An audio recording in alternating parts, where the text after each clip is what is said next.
When has there ever been a time where you have not been able to transcend what it is that you have experienced? You are capable of surviving what it is that you have created. You have this universe around you that you are creating by what you are observing and feeling and thinking about. This is your personal universe. So the most important thing that I've learned in the entire spiritual journey is to just really trust that you don't need to be perfect and that this connection is available to you.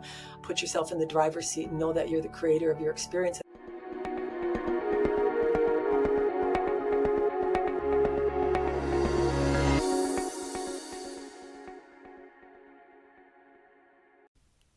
Guy here. My beautiful guest today is Robin Yelnats, who channels Athena in Truth. And we had a fascinating conversation today that I found will be very helpful to you and support you on your journey. I have no doubt, because there's a lot of conversation around moving into 5D, 3D world has all ended. Like, what does all that mean? But what are the practical steps we can start taking as well around actually embracing this more loving, kind expression of consciousness that I feel is innate in all of us? And we dive into it. Robin also spontaneously channels as well through the podcast today, expressing about the future of humanity and what is going on the planet right now. All fascinating stuff and all very practical as well. If you are a regular listener to my show, please be sure to connect and leave a comment below and let me know where you are in the world. It's awesome. It was wonderful to connect with many of you in Adelaide, in here in Australia. I always ask for a hug if I meet you in person, and I certainly got a few hugs on in a one-day event this weekend. I'll be running a retreat next week as well. There's so much going on, and then heading to Europe to Croatia for our 5-day retreat there as well. If you want to learn what we're up to in 2025, be sure to click the links below. There's also a free meditation, which is a great place to start as well. Enjoy this podcast with Robin. It's beautiful. Hopefully I will connect with you one day somewhere in the world. Much love. Beautiful. Robin, my lovely, welcome to the podcast. Thank you for having me. If you were at an intimate dinner party right now and you sat next to a stranger and they asked you what you did for a living, what would you say? Well, if you asked me that maybe a year or two ago, I would probably say nothing, or maybe I might eke out that I was a life coach and assisted people in getting better lives. I might have said that. However, now I'm kind of at a point where when someone does really ask me that directly, I do tell them what it is that I do. I'm a little surprised by it. It doesn't have the stigma attached to it that it once did in the beginning. I was really worried about people finding out. You have to realize that I was in my early 60s when this started for me, and people knew me a certain way. You know, my husband and I ran a water well drilling business in northern Wisconsin, of a very small town that wasn't where I was living primarily when this occurred. I was half the time in Florida, half the time out in the state of Washington. But, you know, people know you a certain way. You know, I was a tennis player and active in the gym and things like that, and a grandmother, all of those things. And so, you know, there was this concern or worry that I was going to be perceived as crazy, you know, or people would be shocked that I was doing that and they didn't know it. You know, I had a couple of people find out that actually emailed me and were shocked. They were Googling channeling for some other reason and my face comes up, you know, and they're very shocked by it. So I would say today I'm pretty comfortable with saying what I do. Often I'll say I'm a trance channeler. And some people will know right away what that is and really be gravitated towards it and interested in it. And others will look at you like you're a little crazy and may not want anything to do with it. Yeah, beautiful. And I love the fact that you kind of share so openly about it now. When did you make the decision not to kind of be in the closet anymore per se? Because people even come to our workshops and 1-day events and are actually embarrassed to be there. They're frightened that and this is just a meditation. We're not actually talking about channeling or, you know, it's like, let's just get grounded here. Yeah. And well, you know, yeah. Funny you bring that up because I used to say I know what it's like to be a different sexuality or something that's not mainstream, because that hiding that goes on or that feeling that you can't really be who you are is kind of a stigma that goes with this, and it goes with those things as well. But what I've realized is that a lift in consciousness is something that occurs in a human where what used to bother them isn't there anymore, and they don't understand why it isn't there. I recently started to have a lot of telepathy where I would hear word for word communication, maybe from Really? my husband or my kids. Yeah. And I thought, well, boy, how's this going to work? Maybe I'm going to have something coming to me that I don't really want to hear, or that make me feel a certain way. And then my group quickly let me know, well, when it occurs, you'll shift into a different level of consciousness of which telepathy is a part of. And then that negativity, that judgment, that condemnation that normally would come with the third dimension of reality, it just doesn't exist there. So there's different levels of consciousness that we very gradually start to rise into, and we don't even realize it. And it comes with the letting go of certain beliefs. It comes with the letting go of certain choices of emotions that we used to choose that we just don't choose anymore. So that I don't take credit for that. All of a sudden, confidence in saying what I do. There was a shift that occurred in me, and I didn't really have anything to do with that. There was like a level of consciousness that kind of notched up where that fear no longer existed.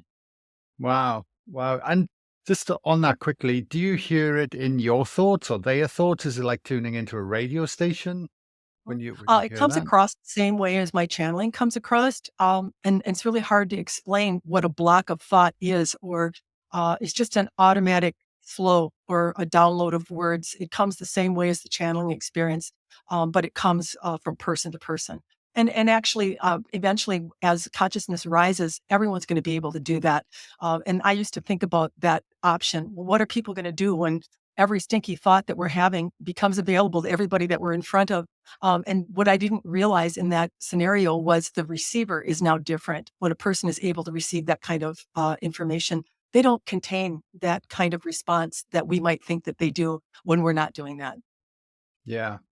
So, well, I just want to close one other loop before we kind of dive into your own journey, if that's okay, Robin. And you mentioned at the start you were a trance channeler. And I Mhm. thought it might be good to just get clarity around that and what the different Yeah. kinds of channeling there are. Yeah. So, I think there's different levels of trance channeler. The reason I call myself a trance channel is I definitely know I'm doing it, but I don't recall or remember the exchange once it's over. I very much shift out of the Oh, exchange, wow.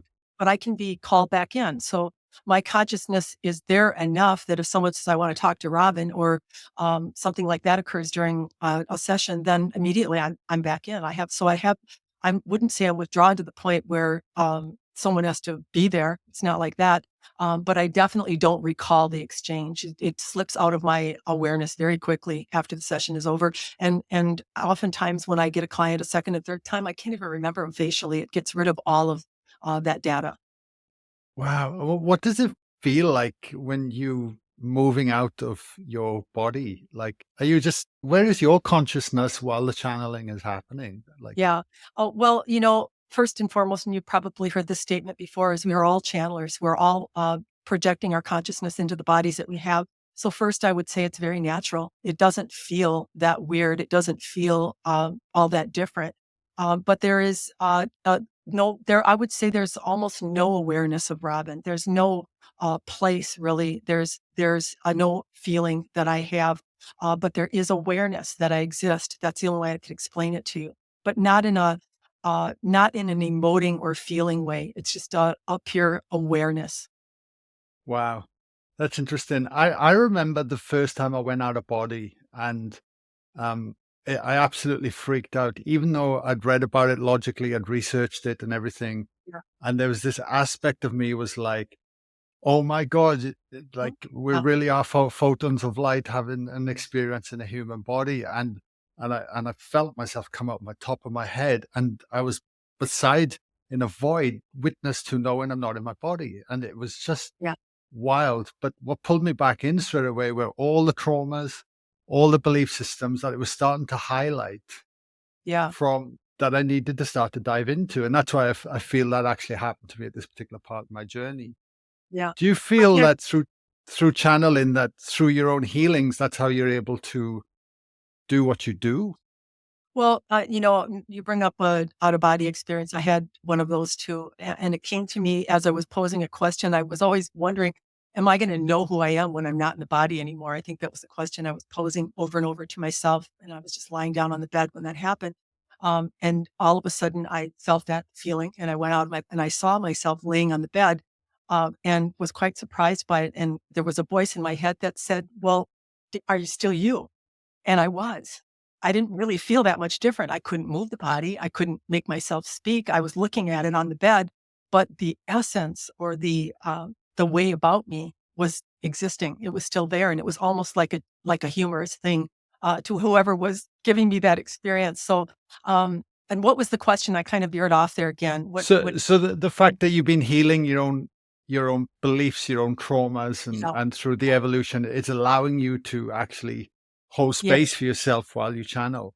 Yeah. One of the things that I really consider myself an expert at is chakras and really understanding the human Yes. connection to the divine part of themselves. And from in my early 20s, I was always interested in them. And I would say, I was busy raising kids and we were running a business. But by the time I got to be around 40 and I'd had that Kundalini awakening experience, I was doing a lot of concentration on my energy centers, breathing into them, asking myself to release things that were held there, noticing areas of my life that maybe were not reflective of what I wanted to see in it, and knowing that they were each center was actually related to or place in my life. Your communication, your relationships, and so on. And so, while I was doing that, that's what precipitated for me. And I'm not saying that's what precipitates Kundalini rising in everyone, but although I think lightning what's in those energy centers definitely gives an opportunity for that energy to rise. And it's actually what I do in the Kundalini activations that I do for people is we really work at looking at where they've not accepted and loved themselves and what they've chosen to Mm. feel in their life. We're all going to have all kinds of stinky feelings in our life and things that we do. That's part of the human experience. But what we do is in the judging and condemning of how we lived and what we felt in those experiences as a result of our life, we actually create a disconnection between the divinity self and ourself. That's what actually happens. So there's never the divine ever denying you.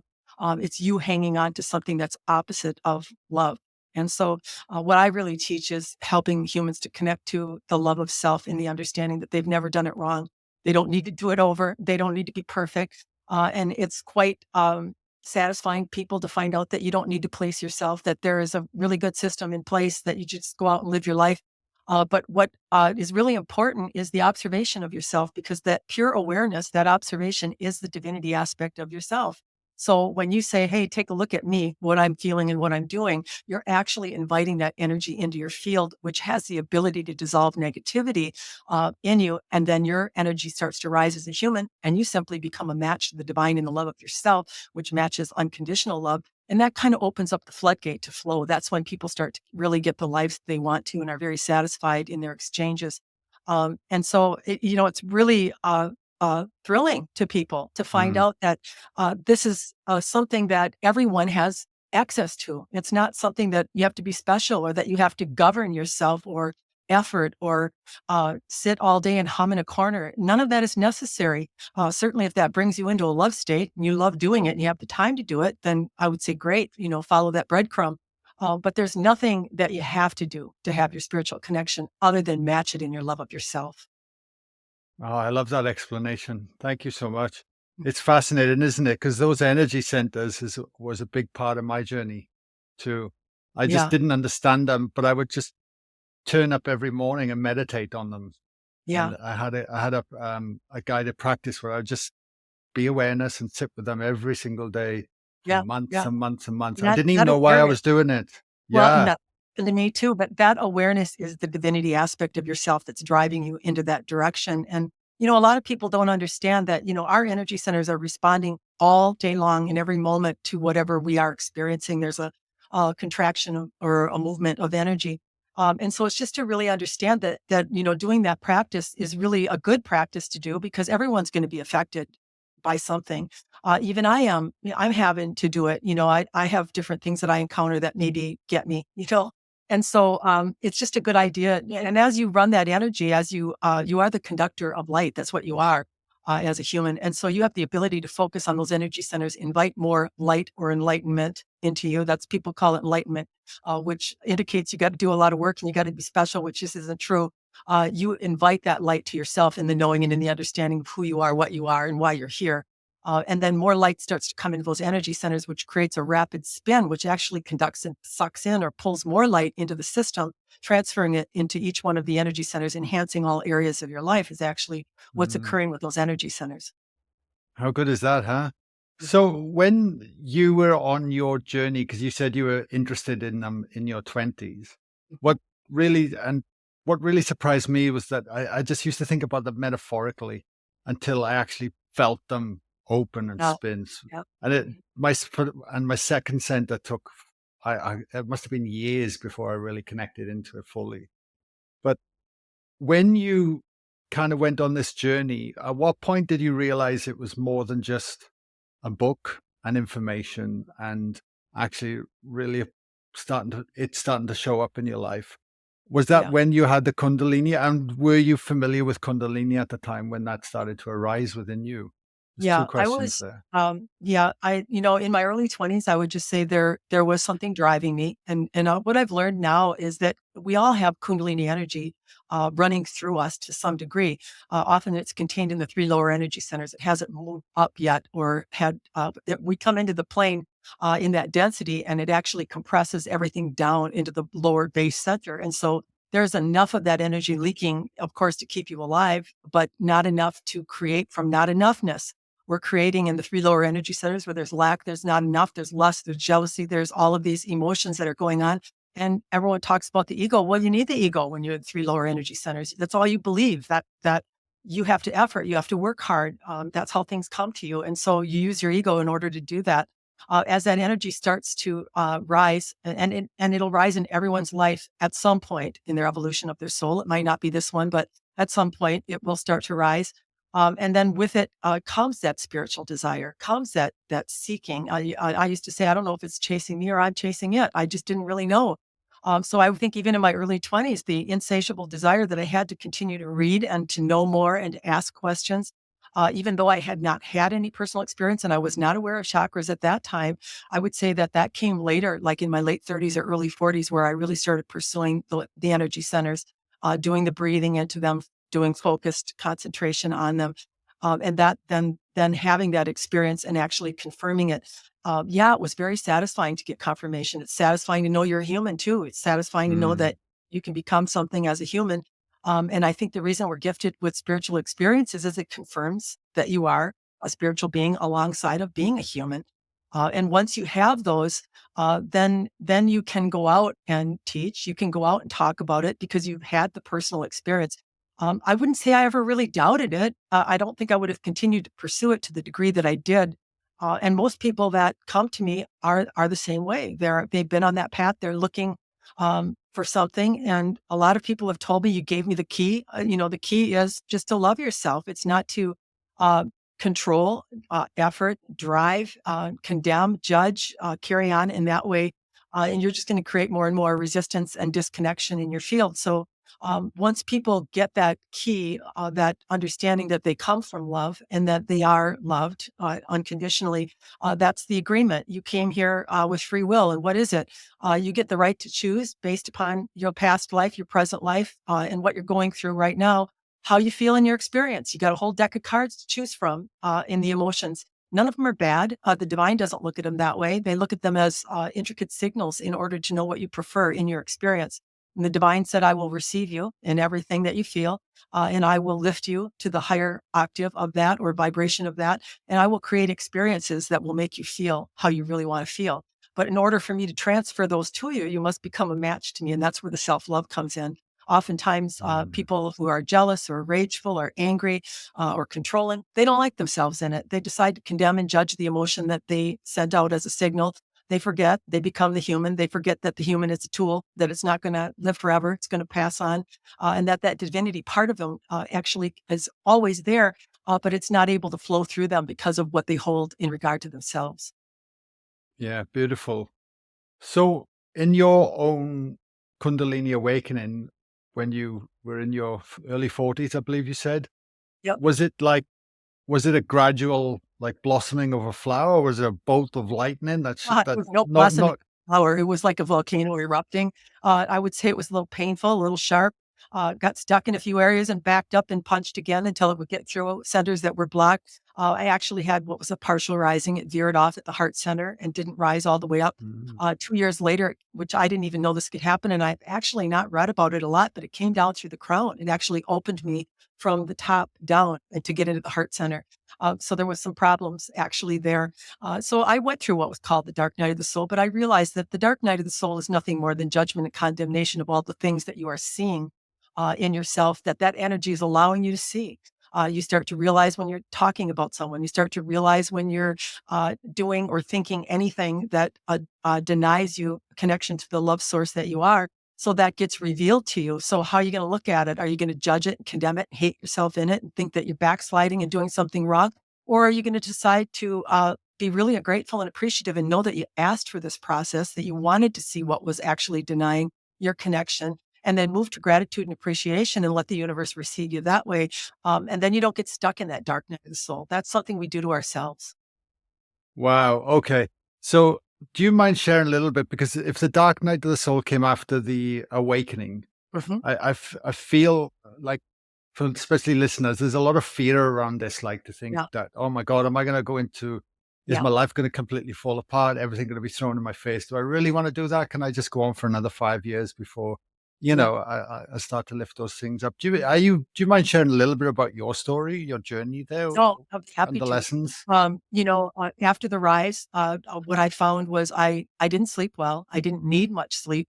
However, you never really feel yourself or rested when you go with just several hours a night. And that went on for a while. I can't even remember the length of time. I wish I would have documented a lot of this stuff, which I didn't do. But I just know that there was a real shortage of sleep, and that went on for a period of time, for sure, months and maybe longer than that. And so, great sadness, just have no idea where it's coming from.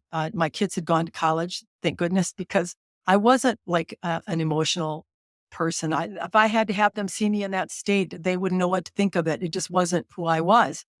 So I had moments of like emotions and not really understanding or knowing why I would feel that way. There was like an outpouring that happened for a while. And then my experience with things that I used to love to do, like maybe shop or go out to eat or certain friendships, everything kind of went flat. It's like everything lost its luster. And I felt like the only way I can liken it to anything after my father died, I went through a period of time like that. It's like a loss, it's a grieving period that you just, nothing satisfies you or makes you happy. And then like I get a lot of clients and I understand them when they say it. And I think it's why I had the experience I did. I just want to put that thing back in the bottle. I can't stand my life since this happened. Nothing's fun anymore. And I very much felt like that. But there's no putting it back. Once that cap has been popped, you're not putting it back. So I just remember feeling at times that I wish this would go away because this isn't fun. And then seeing lots of things about myself that I was trying to govern and change, that I didn't like, not realizing your experience causes you to feel certain ways. You're not a bad person. If you're jealous or if you're controlling, you had something occur in your experience that caused you to choose an emotion that simply got stuck in you. That's basically what happened because you don't like the feel of it.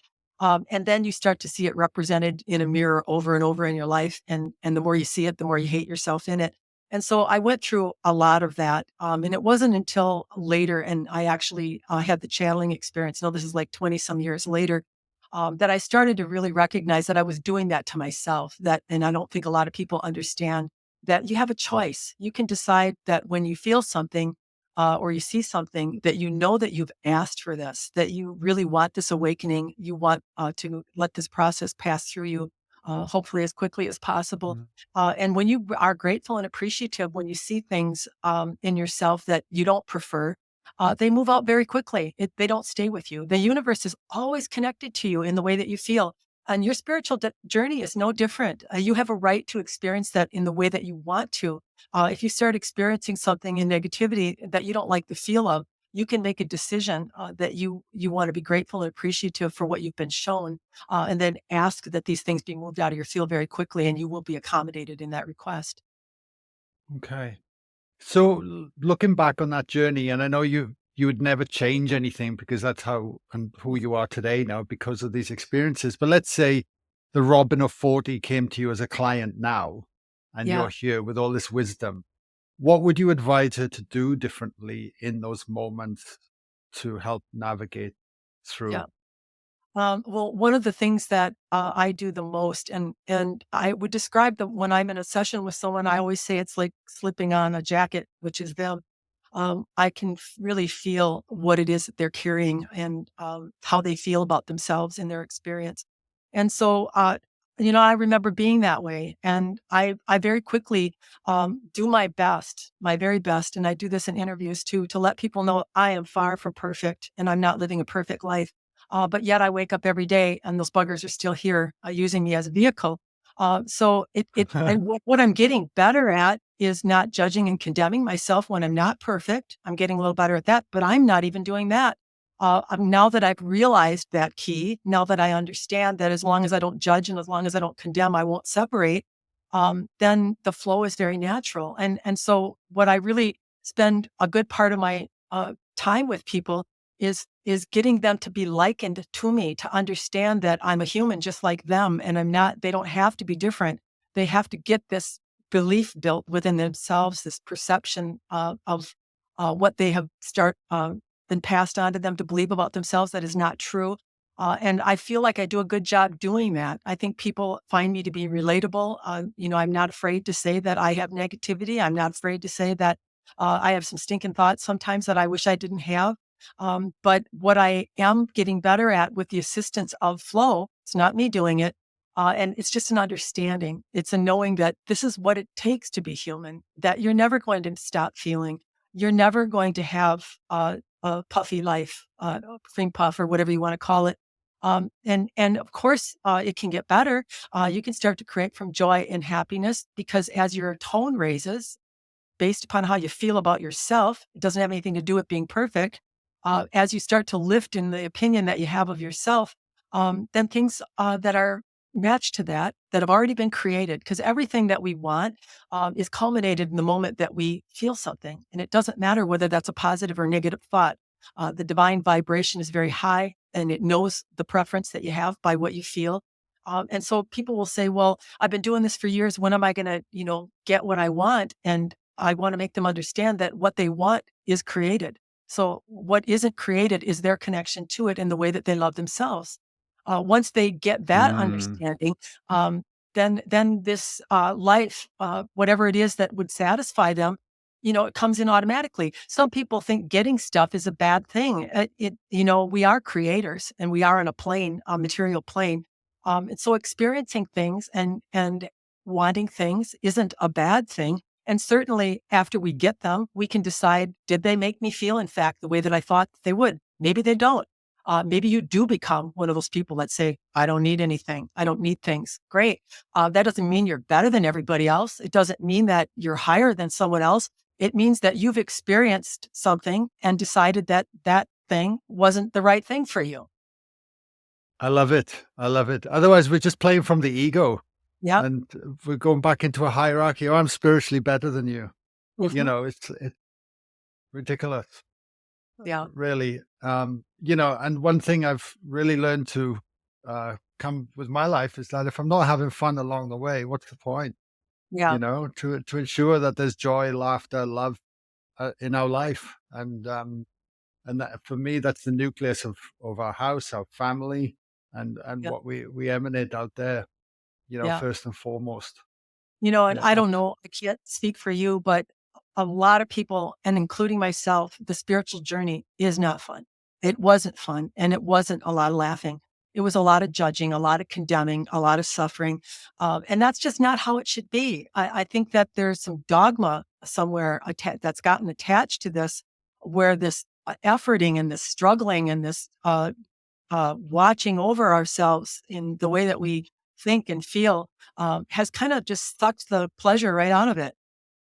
1000%. And I spoke of there, I get the joy of being in front of people all the time. Okay, and presenting that place, and the work can get really heavy. Mm. The situations can feel really heavy because naturally people are dealing with some really challenging traumas and aspects in our lives. Yeah. And we always say at the start is that while we are take the work very seriously and what we do, we don't take ourselves too seriously.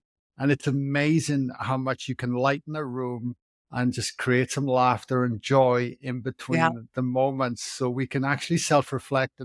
And it really it really is a healing energy, and it really can diffuse certain situations and allow information to be received and bring people together in such a way. Otherwise, we're just closed off. We're just completely removed from each other, and that disconnection is not allowing us to feel connected to ourselves and the divine. Yeah. And Yeah. we see it all the time. So Yeah. it's a good thing. Yeah. So I'm just curious if I could ask you a question. When you had your Kundalini rising, did you have any indication or anything that you look back on that you saw was starting to occur that maybe would have given you a hint or an idea that that was coming, or was it just a spontaneous thing? No, it was coming. I've been heavily meditating for months and months and months and months. I was clearly on a quest. Several years before that, I actually did a shamanic journey with ayahuasca, and that really opened up something in me. But I wanted to see if that was the psychedelics, or was that actually the Mm. experience and so forth. And it really sent me on a different trajectory, because I kind of felt like knew what I was looking for now, because I'd already had that reference point. Yeah. Hmm. So I would literally every morning without fail. And I remember I used to live under the Sydney flight path airport. I bought these noise cancellation headphones because the airplanes would start coming in from 5 a.m. onwards. But I'd sit there and just go through the centers. Now, during that time, there were, in the space of about a month, I had done a sound healing session, who I now work with, Matt, um, where I felt a huge amount of grief pour out my heart from the healing of my dad. Hmm. And that was really profound. So I felt there was these movements. And then I had this one-on-one with this lady, who actually got in with the body. She was using the breath. But then I felt, by the end of the session, for the first time, I felt this energy start to move through my body. And I Hmm. was like, oh my God. And by the end of it, I actually felt really expanded out, almost outside of it. And that was really fascinating. So there's these two components that I think really started to move the needle. And then I was in meditation, and the next thing I know, I could feel it wanting to go, and it just went. Hmm. And all my muscles contracted. Everything started to happen. I wasn't actually aware of the word Kundalini at the time, believe it or not. I was just exploring. I knew energy would move, and I had the foresight to lay down and surrender into it, Hmm. and let it move. And I had the most absolutely beautiful experience. And um, a being came in and started to work on my shoulder. And I remember just laying in this orange cocoon. I don't know how long it was in this meditation, and just surrendering to, as my body settled down, and it was just mind blowing. Yeah. So did Yeah. that precipitate a channeling experience for you? Are you a channeler presently, or is that anything like that occur afterwards? Well, it's interesting that you say that. I when I hold space, different beings come in, and they use me as a conduit of energy. So it'll come through my voice, or it'll come through my hands, but they come in like a cloak, and I Mhm. can really feel them merge with my field as that resonance. Not every time, but majority of the times now when that happens, and they work. Just use me as the conduit to work through me as we hold that space. Yeah. So So not all channelers are Kundalini activated, but those that are almost always become channelers. right. I actually am resisting a part of it still. I can feel there's something more. My son is 8 months old. My daughter's 4. Mhm. And my life is chaotic right now in a beautiful way. Don't get me wrong. Mhm. So it's up and down all over the place. So meditation routines and all that. It's like, well, have an 8 months-old son and see how you go, because it really is. And I surrender to it. I love it. Like, that for me, being as present as I can as a dad is the most important thing right now. So I feel there's a baton I'll be picking up again, Yeah. Well, at some stage. those entities know that when someone has fully activated Kundalini, they have great magnetism and they want to operate through people who have active Kundalini because there's a large spread rate or ability to be teach or spread that teaching more. So it's very Yeah. attractive quality. It's not that you can't channel without it, but it makes you more spreadable if you do have that going on. It makes sense. It makes sense. And for me, I still meditate on my energy centers to this day when I can, Mhm. and still work through them. I think it's a critical part of the Yep. journey. I really do. And I'm a simple guy from the Welsh Valleys, you know what I mean? And I, I I need things presented to me simply so I can understand them and apply them. And for Mhm. me, there's a logic part of my brain that with the energy center, especially once you start to feel them or work with them and feel Yeah. those traumas releasing or moving or whatever it might be coming through, it makes perfect sense. And Yeah. allowing your vessel to be more open for more prana and light to come through Yeah. at the end of the day and become more of your whole self, Yeah. without a doubt. Yeah. Yeah. So, talking of channeling, when did you realize that you were going to be channeling? Like, when did they start showing up, or what Uh, started happening for you? Yeah. So, it's really kind of funny. I don't know if you had, well, you're not doing the channeling yet, but I had a feeling, I had the Kundalini rise in my 40s. I knew that channeling could be related to it because I had done enough reading to understand that concept. And I would forget, what's odd about Kundalini, and I don't know if you can agree or not agree with this, is it can go dormant. Like it can go years where there's nothing going on, Mhm. and then all of a sudden you're thrown all over the room doing kriyas, and you're drawn to all kinds of practices, and you're back on the horse again. And it comes in waves. It comes and goes. It's not always. And I don't know if it's related to periods in your life because mine's pretty constant now, and I feel as though there's something impending. Maybe there's something else I'll channel or in a different way. Automatic writings definitely been a big part now. It's something that I do all the time, and I find it to even be a higher level and more detailed than what I do verbally. So there's things that are always coming, like the telepathy. Things are changing, and it's based upon what you can perceive and believe and hold. So even the channeling experience, it's no different than becoming anything else in your life. You have to, make a little bit of an effort or have some understanding of what you're doing in order to create that in your experience. So, yeah, I've just noticed that, especially now that I have more time and I don't have children at home, and my husband and I are Mm. retired. There's a lot more activity, a lot more of me being drawn to sit time, a lot of facial contortions, noises, my body being shook and moved around in all different ways and positions, lots of mudras, which I've never been taught or know how to do, that come automatically over my What body, things like that. what are mudras? They're automatic signs, and oftentimes they'll come in my hands, and I can repeat 30 different ones on one hand, and I've recorded it, and the same thing will happen on the other side. So it's this automatic I don't know, automatic mudras, some type of healing that goes on that's coming through one of the entities that I channel. I used to ask names. I don't do that anymore. They go under that name, Athena in Truth. But what I'm beginning to understand is merging or telepathy. That's a concept that's used throughout the universe, and that's how people, or if you want to call it people or consciousnesses, let's call them that, communicate by merging, just by feeling and knowing what it is that someone thinks. And the reason the name Athena in Truth was meaningful, or why it was chosen, and what my group tells me is truth is love. And that's why when you move to Mm. the stage of telepathy and you hear the pure truth of what someone feels and thinks, you're not offended by it. You're at that same level of perception that they're offering it in, and it doesn't have the same effect as maybe our words would in third dimensional reality. Wow. And when you started channeling, are you able to have your own conversation with them? No, Like, that's what I say. They're not a whole lot of good for me. Once in a while, I definitely will get a knowing or an understanding, and it's difficult because if I want to know something and I'm thinking about it, my consciousness is obviously in because I'm thinking, so they can't come in and answer. And then if I run uh, outside and ask my husband, "Hey, you ask him for me," then I start listening for the answer. So now I'm out of commission again.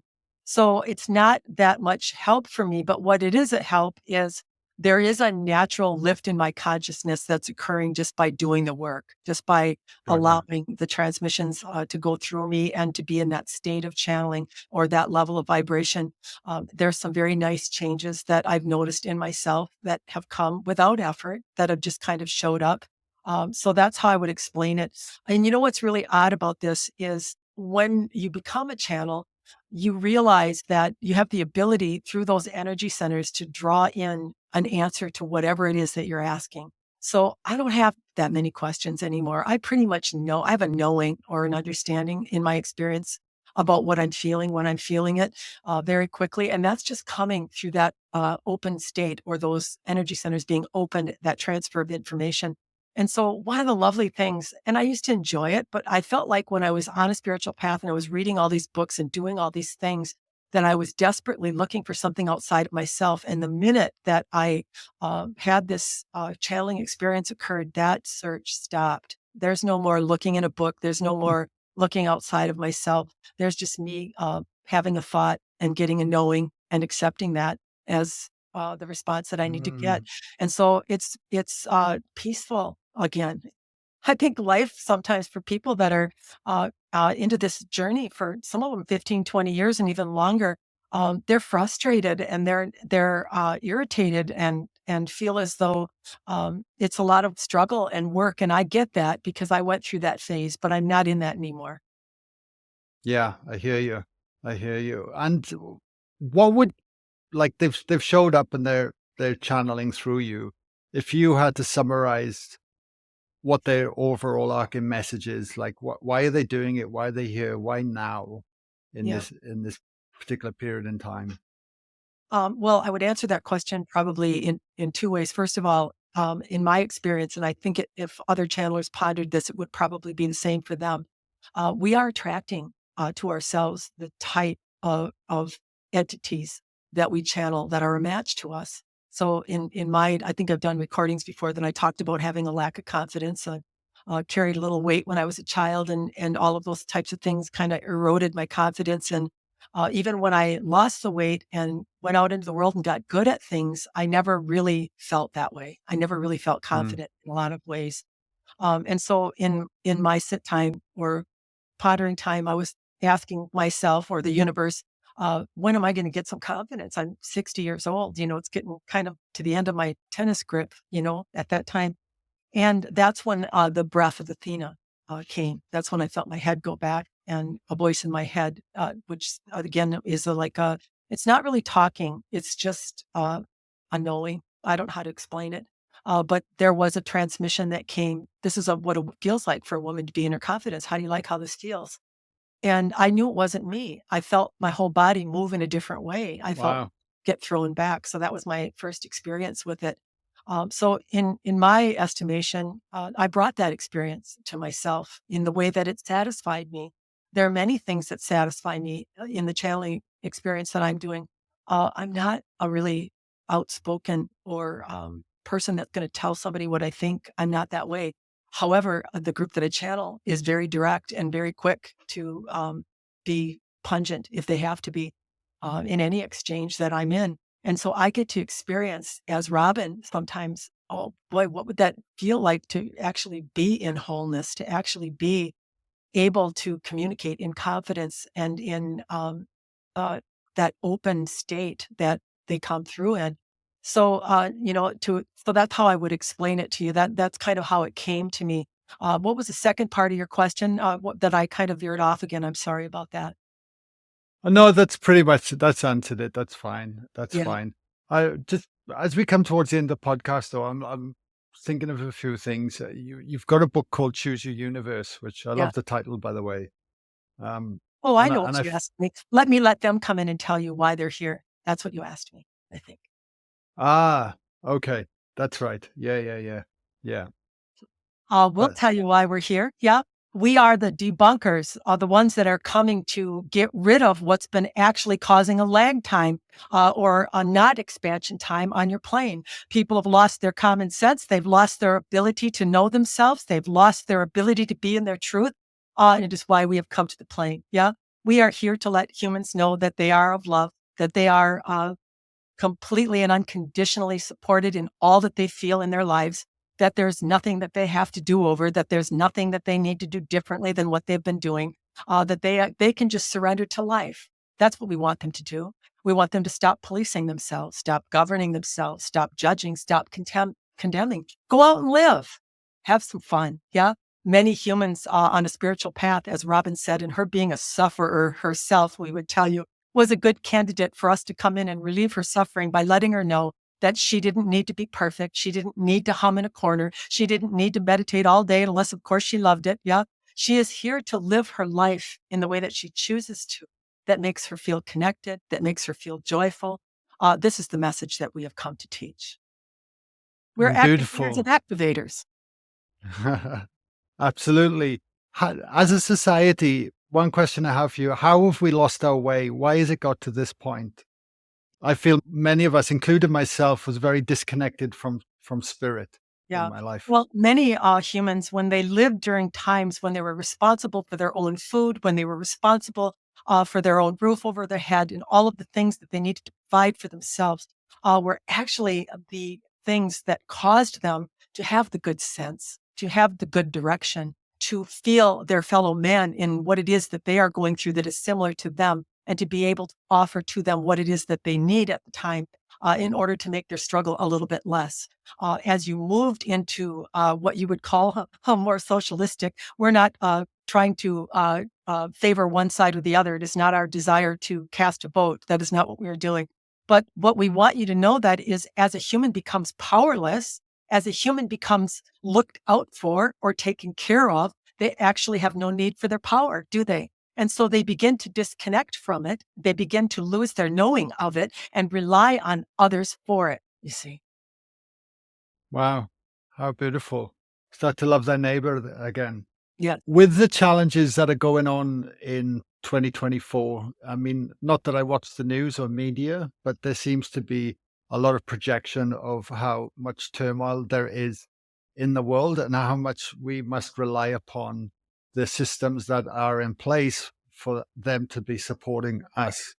And I feel it's very disempowering. This is just my perception. Yeah.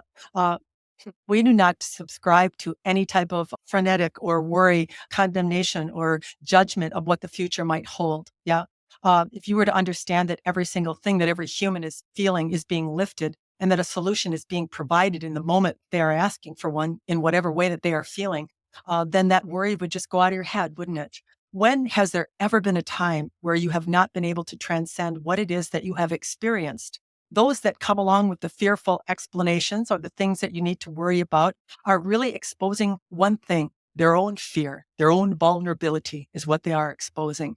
If you were to look at COVID and someone was to tell you that you were going to be locked up inside of a house with a mask on for a period of 2 years, you would have gone into a state of panic. But yet you did it, didn't you? You navigated it, you got through it. And now as you look back on it, you realize that there were even some things that were benefited because of it. And so what we want you to understand is no matter what it is that's coming, no matter what it is that you have to go through in this rise of consciousness for this new world to enter, you're going to survive it. You are capable of surviving what it is that you have created. But what we want you to really understand today is that one person in alignment, and in alignment, we mean in the knowing that they have created a wonderful world that is waiting to enter into the plane that they are now upon. One person in that perception or belief has such a huge influence over those that are unknowing of it or don't understand it. Yeah. And so worry about yourself in feeling joyful, in feeling aligned, in feeling hopeful, in feeling knowing that everything that has ever been felt has been satisfied by the divine part of you and the part of the whole at the same time. And so there is a third dimensional reality that you live in, of which contrast is a great part of, or what you would call suffering to create. But there is also this fifth dimensional level of reality, begins at fifth dimension, where you create from happiness and joy and love. And this is the level at which the source begins to receive you and then lift the emotions that you are feeling to the higher level or octave of what you have felt. And so right alongside what you do not prefer, something that you do prefer has been created. We have told you that in order for a human to receive into their personal experience what they are wanting to experience, they need to align to themselves in the love of themselves. More and more people who do this will eventually create the tipping point where the new world as a whole, your whole population together, will bring in the new world right alongside of this old world. You will be lifted into it and be able to perceive something quite differently than what you are presently perceiving. You have this universe around you that you are creating by what you are observing and feeling and thinking about. This is your personal universe. And then as you choose in that personal universe, this is added to the whole, or what you would call your mass conscious. As you, as a conscientious being, start to recognize the power that you have in holding in positivity, in holding an expectation of what it is that you prefer instead of the fear of what others are projecting, you will start to align to the new world and you will suck it right into your universe. So basically, everyone around you could be in financial trouble. They could be having all types of difficulties, but you yourself in your universe would not be experiencing the same result they were. You see, you would feel quite differently. Wow. So ultimately, the most self-empowering thing we could do is become the person that we want to see the change in the world. Would that be Absolutely. fair to Uh, say? you Yeah. probably have seen on many spiritual channels where there is a great deal or number of watchers of information that is panic driven. Oh, look what's coming in 2024. Watch out. This is going to happen. Yeah. The aliens are going to arrive. There is all kinds of panic based predictions that are all over your news and your internet. And so, what we are saying again is what is stimulated in you as you view that. That's what you need to pay attention to, not the fact. It is not about any circumstance or situation. It's about what it provokes within you. Then you know that you are fearful. Then you know that you do not feel you have control over your own experience. Then you know something, don't you? You know something different than you knew before you got that information. So we're not saying it isn't useful. It's useful as a tool for uncovering the negativity that a human is unknowingly holding within themselves that is causing them to be fearful in those situations. Beautiful. Thank you so much. Is there anything else you'd like to leave the listeners to ponder on before we wrap things up? Yeah. Um, well, we know that you have talked about the Kundalini energy, and what Robin has said. It is true that this is an energy that entities such as ourselves and others are anxious to use because it does have a spreadability or a magnetism that is created in a human when they have this. Yeah. So, what is a Kundalini rising? It isn't necessarily the channeling experience. What happens when a Kundalini rising occurs and it reaches the crown, the human becomes connected to the divinity part of themselves. They begin to channel the wisdom and the knowledge of every lifetime that they have ever lived is available to them. So the same kind of flow or the ability to speak publicly would be added to the human who was actually had that experience. So they would, in their state, in an interviewed state, would have the same type of flow that we have, you see.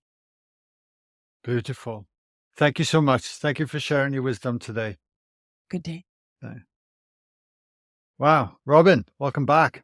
Yeah. It's interesting. The switch there is just, wow. You're like, Yeah, there's no lag time for me. I kind of like it that way. It just in and out. I don't ever worry don't, about like negative energies or doing any kind of a practice or any of those types of things.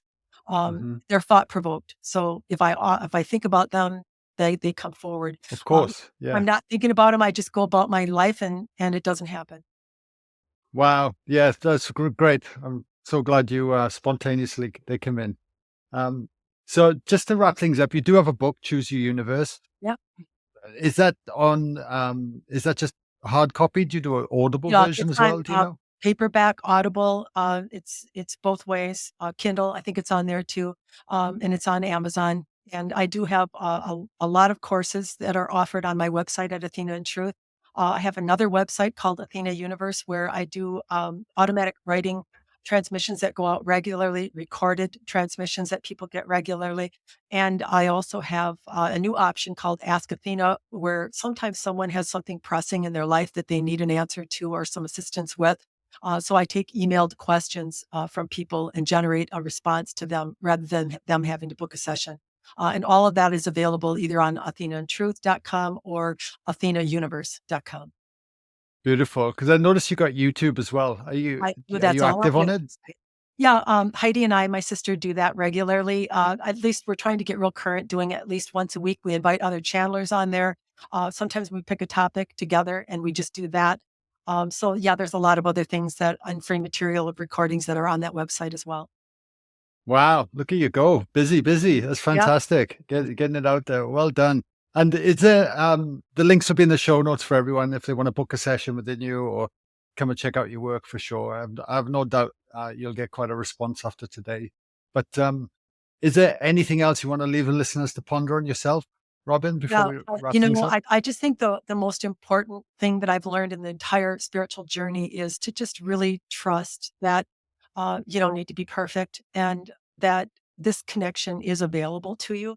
But it does come through belief. Anything that we do, we go out and do things that make us believe that it's possible. And it's the same with your spirituality. You can experience it any way that you want to.